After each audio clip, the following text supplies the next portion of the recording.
Nyagasani Yezu n'abane namwe.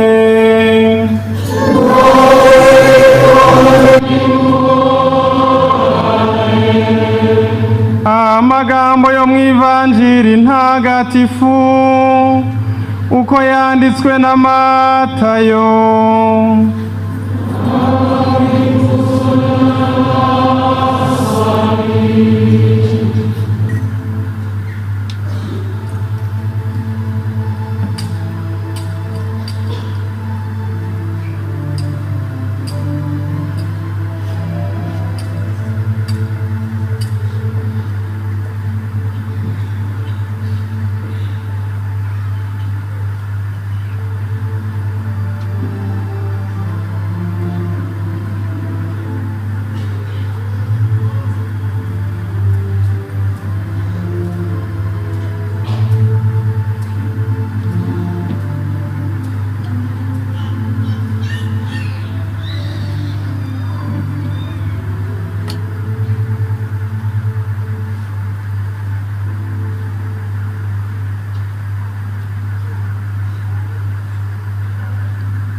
Isabato irangiye kuwa mbere wayo mu museso, Mariya Madalena na Mariya wundi bazindukira kumva. Ubwo isi ihinda umushyitsi mwinshi, umumarayika wa Nyagasani amanuka mu ijuru aregera, ahirika ibuye aryicara hejuru. Yari ameze nk'umurabyo, umwambaro we wererana nk'urubura. Abarinzi bamurabutswe bakuka umutima, bamera nk'abapfuye. Ariko wa mumarayika araterura abwira abagore ati, mwebweho mwitinya, nzi ko mushaka Yezu wabambwe ku musaraba. Ntari hano, yazutse nk'uko yari yabivuze. Nimuze mwirebere aho yari arambitse. None rero nimugende mwihuta, mubwire abigishwa be ko yazutse, kandi ko agiye kubatanga mu Galileya, niho muzamubonera. Ngibyo ibyo nari mfite kubabwira. Ubwo abagore bava kumva bafite ubwoba buvanze n'ibyishimo byinshi, bihutira kubwira abigishwa be iyo nkuru. Nibwo Yezu ahuye nabo ati, nimugire amahoro.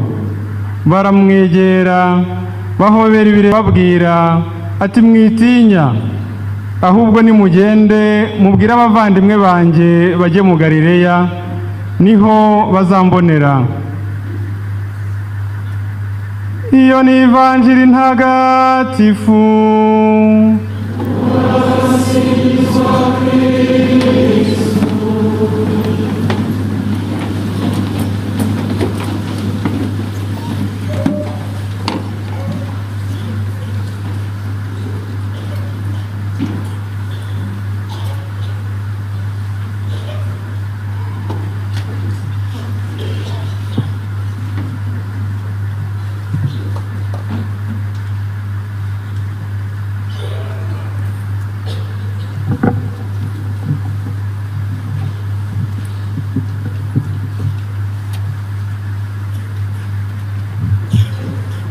Bakristo bavandimwe,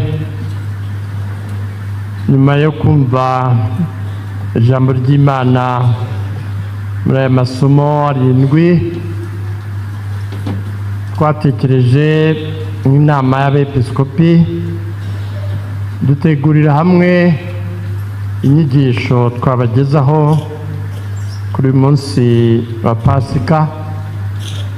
Ukaba tugira tuti, tubere Kristo wazutse abahamya b'ukuri, ba sacerdoti biyeguriye Imana, ba Kristo bavandimwe. Kristo yazutse, aleluya. Tubifurije Pasika nziza, ibyishimo bya Kristo watsinze urupfu akazuka mu bapfuye, bitaye mu mitima yacu. Amasomo matagatifu twumvise uyu munsi mukuru wa Pasika araduhishurira inkomoko y'umutsindo duhimbaza. Kuwa mbere w'isabato, Mariya Madalina, Petero na wa mwigishwa Yezu yakundaga bazindukiye ku mva ya Yezu, ariko ntibamusangamo. Wa mwigisha we arinjira aritegereza maze aremera. Abigishwa ba Yezu bagize ubwoba butewe no kutumva neza ibyo babonaga, ariko nyuma yo guhabwa imbaraga za Roho Mutagatifu basobanukiwe n'ibyanditswe bivuga ko yagombaga kuzuka ava mu bapfuye. Niyo mpamvu Petero abihamya i Kayizariya agira ati, natwe rero turi abahamya b'ibyo yakoze mu gihugu cy'Abayahudi kimwe n'i Yerusalemu. Bamwishe bamumanitse ku giti, ariko Imana yamuzuye ku munsi wa gatatu, imuha no kwigaragaza atari kuri rubanda rwose, ahubwo ku bahamya batoranyijwe n'Imana hakiri kare, twebwe abariye kandi tukanywa kumwe nawe aho amariye kuzuka mu bapfuye. Petero n'izindi ntumwa babaye abahamya b'izuka rya Nyagasani, bamamaza inkuru nziza mu mahanga yose ndetse no kugera ku mpera z'isi. Nibo natwe dukomoraho kwemera, twebwe abamenye Yezu Kristu tukamukurikira. Turahimbaza Pasika muri uyu mwaka mu gihe tuzirikana imbuto nziza dukesha ibire y'impurirane twizihije mu gihugu cyacu mu mwaka wa 2025. Twashimiye Imana ibyiza yatugiriye mu myaka 2025 yo gucungurwa kwa bene muntu, n'imyaka 125 inkuru nziza igeze mu Rwanda. Kristu yinjiye mu mateka yacu, mu buzima bwacu, adutsindira icyaha n'urupfu rwa burundu, aduha kugira ubuzima bushya bw'abana b'Imana. Turifuza ko inema twahawe mu muhimbazi inyuranye ya Yubile zaturumbukira imbuto z'ubutungane zituma duhamya ibirindiro mu kwemera. Ukwemera niryo shingiro rya byose. Ibibazo tubona, ingo zisenyuka, intambara kuri iyi si, inabi n'ubugome, byose biba bigaragaza ukwemera guke. Dushinga imizi mu kwemera kandi tubere Kristo abahamya banyabo muri iyi si yacu. Pasika duhimbaza itwongeremo imbaraga z'urukundo, ineza, amahoro n'ukuri, iturinde ibikorwa by'ubugizi bwa nabi n'ubukozi bw'ibibi. Kristo wazutse adutsindira ingeso mbi n'inzangano, adukure mu mwijima w'icyaha, maze adushyire mu rumuri rwe rw'agatangaza. Turahimbaza Pasika igaragaza umutsindo wa Kristo mu buzima bwacu twe abemera.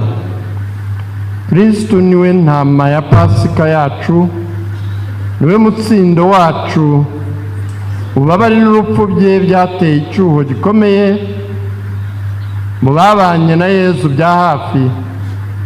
Mu nzira y'umusaraba tuzirikana uko yaciriwe urubanza rwo gupfa kandi ari intungane na mwene nyir'ijuru. Iyo nzira yabaye y'ububabare bwinshi, ariko yanabaye inzira yagaragaje ineza ya bamwe mu bamukurikiye n'abahuye nawe. Simoni umunyasireni yamutwaje umusaraba, Veronika yamuhanaguye mu maso, abagore baramuririye. Munsi y'umusaraba hari Yohani n'abagore barimo umubyeyi we Bikira Mariya, nyuma y'urupfu rwe bashyize hamwe bafashijwe na Nikodemu na Yosefu wa Arimateya bamushingurana icyubahiro. Yezu amaze kuzuka mu bapfuye yabonekeye abakunzi be n'abamwemeye. Agahinda gasimburwa n'ibyishimo by'izuka, gushidikanya bisimburwa n'ukwemera, guhungabana bisimburwa n'ituze n'amahoro. Yezu amaze kuzuka indemukanye yabaye nimugire amahoro. Nk'uko Data yantumye nanjye ndabatumye. Pasika nitubere rero igihe cyo kwakira amahoro ya Kristo no kuyaha abandi. Nitwakire urumuri rwa Pasika rutume tubona by'ukuri, duhure na Kristo wazutse maze tugengwe nawe. Ni koko Pasika ni urumuri rw'ukwemera, nirutsinde buhakanyi n'imbaraga z'umwijima zigenda zifata intera mu mitima ya benshi muri iki gihe. Uwahuye na Kristo wazutse arabaduka, akihutira gusangiza abandi iyo nkuru nziza ngo nabo baronke umukiro. Mariya Madalena yakiriye urumuri rwa Pasika mu mutima we, ahita ajya gutangarizwa intumwa inkuru nziza y'izuka rya Nyagasani. Inkuru nziza ya Pasika rero si iyo kwihererana, ahubwo ihindura abigishwa ba Kristo abogezabutumwa. Urugendo rwa sinodi yo kugendera hamwe rwatumye tubona ibyiciro bigize umuryango w'Imana bataragerwaho n'ubutumwa bwacu. Yezu Kristo yatanze ubuzima bwe ngo hatagira n'umwe ubura umukiro. Nyagasani Yezu wazutse araduha bwa butumwa bwo gushyira abandi, agira ati nimugende mwigisha amahanga yose. Iki ni igihe cyo kudacibwa intege n'ibyo twumva cyangwa tubona birwanya iyogezabutumwa. Hari benshi bataye ubukristu kandi bashishikariza n'abandi kubureka. Pasika nitwibutse gutakambira Imana ngo yigarurire imitima ya bose. Yezu Kristo amaze kuzuka yasubiye mu ijuru, abigishwa be bamureba. Pasika nitwibutse rero ko twaremewe ubugingo bw'iteka, maze duharanire kuzajya mu ijuru aho tuzishima iteka. Mu gihe turimo hari byinshi biduhuma amaso bikatubuza kugira umwete wo gukorera Imana no kuba abahamya b'urukundo rwayo mu bantu. Ubu irari ry'ibintu ryasumbye urukundo rw'Imana, nyamara umugaragu w'ibintu ntushobora kuba umugaragu w'abashoboje babiri. Umugaragu w'Imana Rugamba Sipiriyani mu ndirimbo yadusigiye adusaba kumva iri jwi ry'Imana rigira riti, igihe kiraje uzanyita Imana yawe, nzagutesha icyitwa ikigirwamana, nguha amahoro mu biriho byose naremye, jya urangwa n'urukundo, impuhwe n'ubutabera. Ni ngombwa rero kwirinda gutwarwa n'iby'isi, ahubwo buri wese narangemere Kristo we nzira, ukuri n'ubugingo. Muri uyu mwaka turahimbaza iyobera ry'urupfu n'izuka bya Kristo mu gihe tugiye kwinjira mu cyunamo cya Jenoside yakorewe Abatutsi muri 1994. Nyuma ya Pasika, munsi uzabukurikira ukurikiyeho, tuzinjira mu cyunamo kuzirikana iyobera ry'urupfu n'izuka bya Kristo. Biraduha urumuri kandi bikadukomeza muri iki gihe cy'akababaro. Jenoside yakorewe Abatutsi yabaye nk'igipimo cy'ibura ry'ubukristu, ibura ry'ukwemera n'ubwangamugayo. Abahamya b'ukwemera babaye mbarwa, igihango cya batisimu henshi kiratatirwa. Kuva mu kwezi kwa kane kugera mu kwa karindwi 1994, u Rwanda rwasaga n'urubambye ku musaraba. Nyuma y'icyo cyago cya Jenoside yakorewe Abatutsi, hari benshi bibazaga niba bazasubira mu kiliziya. Barakomeretse mu kwemera, nyamara no mu bicika Imana igira aho icisha ubuvunyi bwayo. Jenoside yarahagaritswe, abantu batangira bigoranye inzira yo kongera kubana no kwiyubaka. Yezu Kristu turangamira mu iyobera ry'urupfu n'izuka bye, niwe wunze ubumwe n'abe, ububabare bwabo yabugize ubwe. Yezu Kristu yababaranye n'abacu twibuka, ndetse yababaye muri bo. Kimwe nawe baratotejwe, barahunga, bangwa n'abantu, baragambanirwa, baricwa. Mu kwibuka ubwo bubabare bwabanyujije mu nzira y'umusaraba, tuzaba tuzirikana ko bari ababyeyi, abavandimwe cyangwa abana bacu, twari dusangiye urugendo rw'ubuzima, dusangiye kuba abana b'Imana. Tuzabunamira tubibuke twunze ubumwe twese. Iyo sano dufitanye izatume dukomeza kuba hafi abarokotse, tubahumuriza. Pasika n'umutsindo w'ubuzima no ku rupfu, ni ubutungane butsinda icyaha, ni ineza itsinda inabi. Kristu yadusangije uwo mutsindo we.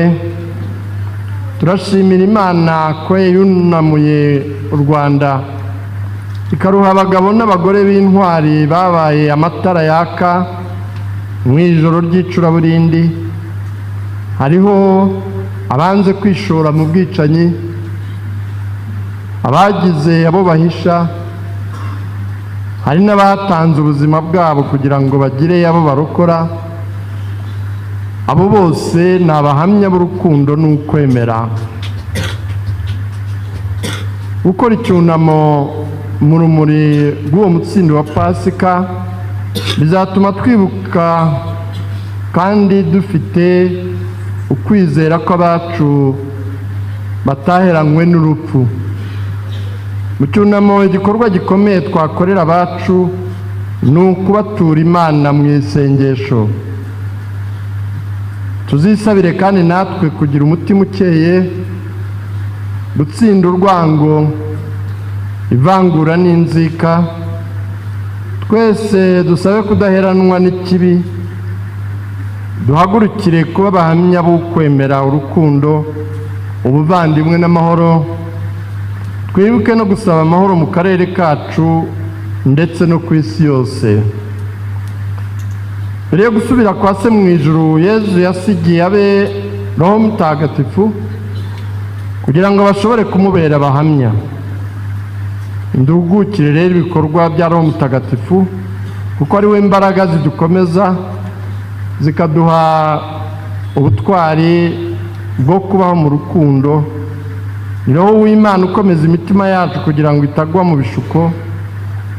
Igihe Yezu yari agiye kwinjira mu bubabare bwe, yabwiye Petero ati, nimube hafi, mube maso kandi mwambaze, kugira ngo mutaza kugwa mu gishuko. Umutima w'umuntu uhagararira ibyiza, naho umubiri wo ukagira intege nke. Dukeneye muri iki gihe Roho Mutagatifu n'ingabire ze kugira ngo tube abakristu nyabo. Bakristu bavandimwe, nk'uko twakomeje kubashishikariza gukomera mu kwemera, ngo mudacika intege kubera za kiliziya zigifunze, n'ubu twongeye kubasaba kudadohoka mu gihe hagikorwa ibishoboka ngo zifungurwe. Mu bihe bikomeye niho umukristo agaragaza urumuri rw'ukwemera n'urukundo. Twumvire Roho Mutagatifu twahawe atubera urumuri, niwe uyobora kandi agakomeza kiliziya ye. Ngwino Roho w'Imana, ngwino utahe imitima yacu. Abepiskopi bagize inama y'abepiskopi mu Rwanda, turangije tubaragiza mubyeyi Bikira Mariya nyina wa Jambo, umwamikazi wa Kibeho. Pasika nziza kuri mwese. Twese dushyire hamwe amasengesho, twifashisha amasengesho mu kuvugurura amasezerano yacu ya batisimu. Dusabe Nyagasani ngo atagatifuze iriba rya batisimu, kugira ngo abazarikesha kuvuka bundi bushya bazabarirwe mu bo Imana yagize abana bayo muri Kristo.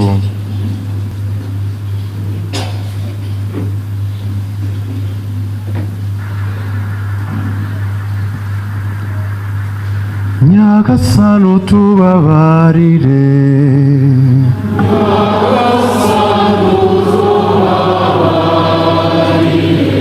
Kristo utubabarire,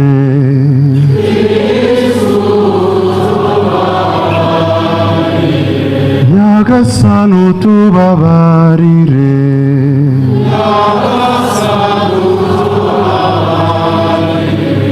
Mariya Mutagatifu umubyeyi w'Imana,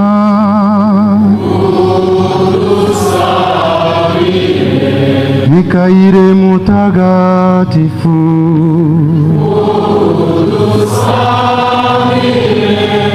bamarayika b'Imana batagatifu,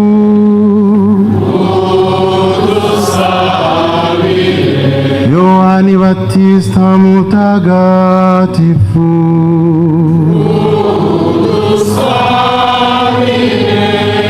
Yosefu Mutagatifu,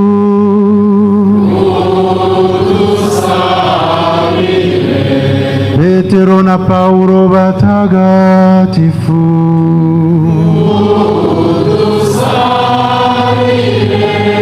Andrea Mutagatifu,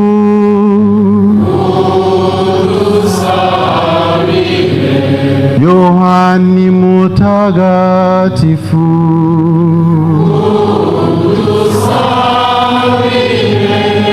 Maria Maddalena Mutagatifu,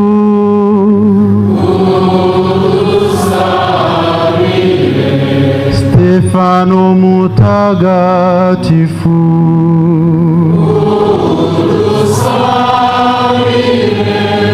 Ignasi wa Antiochia Mutagatifu,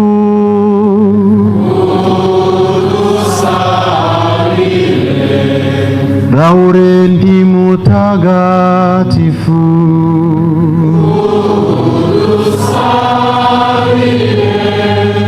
Perpetuana Felicita batagatifu,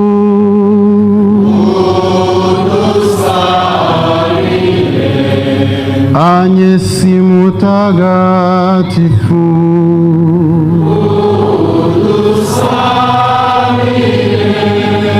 Gerigori Mutagatifu,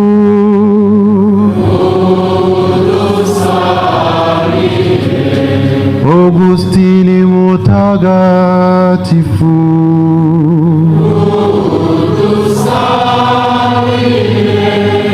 Atanasi Mutagatifu,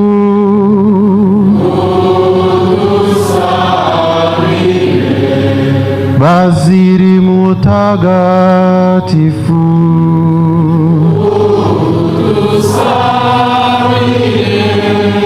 Maritini Mutagatifu,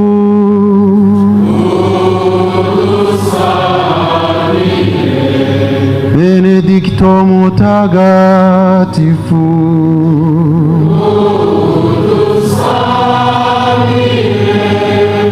Francisco na Dominiko batagatifu,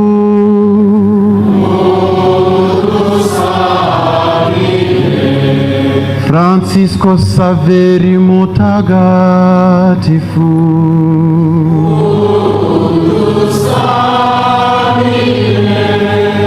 Yohani Maria Vianney mutagatifu,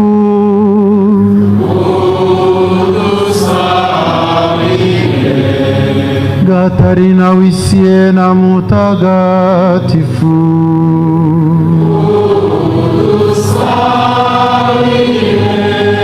Teresa mutagatifu,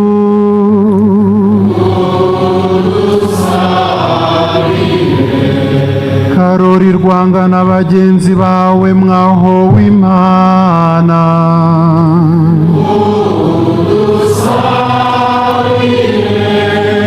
namwe banyafrika bandi batagatifu,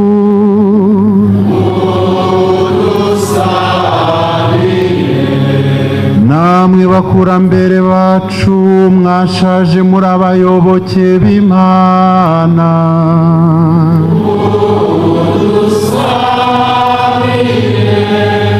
bazina bacu batagatifu,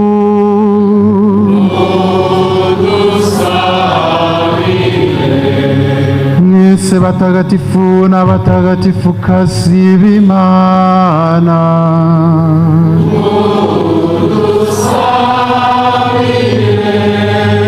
Yirimuwe Nyagasani,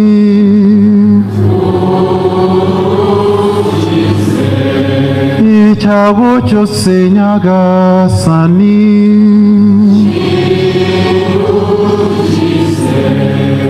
icyaha cyose Nyagasani,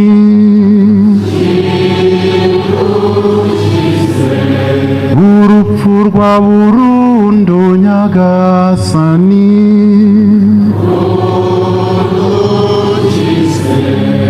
girira ko wigize umuntu Nyagasani,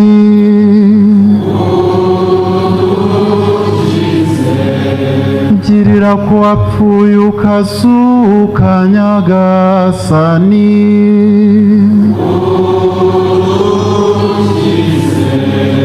girira ko wadusakaje mu Roho Mutagatifu Nyagasani,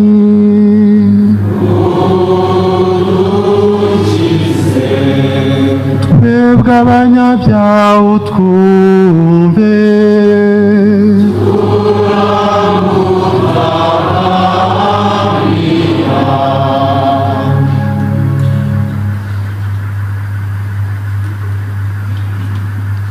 Nyagasani Mana yacu, ububasha bwawe butagaragara bukorera ibintu by'agatangaza, ububasha ni mu bimenyetso by'amasakaramentu yawe, kandi wakoresheje ku buryo bwinshi amazi waremye kugira ngo tumenyeshe ingabire ya batisimu.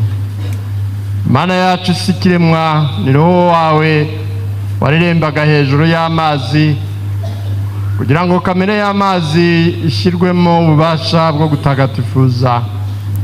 Mana yacu, igihe cy'umwuzure werekanye uburyo bwo kuvuka bundi bushya, maze ububasha bw'ayo mazi nyine bubaye ikimenyetso cy'ubutsiratsizwe bw'imigenzo mibi n'intangiriro y'imigenzo myiza. Mana yacu, igihe wambutsaga abana ba Aburahamu inyanja y'umutuku, uhabashakiye inzira yumutse, wagira ngo umuryango uciye mu bucakara bwa Farawo ushushanye imbaga y'ababatijwe.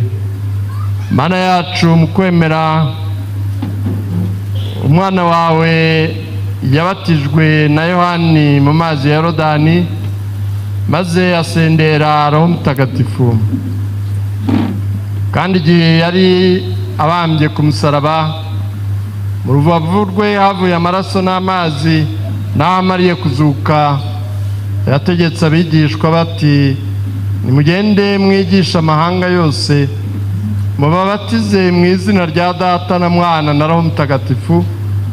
None rero Nyagasani, rebana ubugwaneza kiliziya yawe, maze uyivuburire isoko rya batisimu. Roho Mutagatifu nasendere kuri aya mazi ingabire z'umwana wawe w'ikinege, kugira ngo umuntu waremye mu ishusho ryawe batisimu imwuhagireho umwanda wose w'ubusazire, maze agire umugisha wo kuvuka ari umuntu mushya ku bw'amazi na Roho Mutagatifu.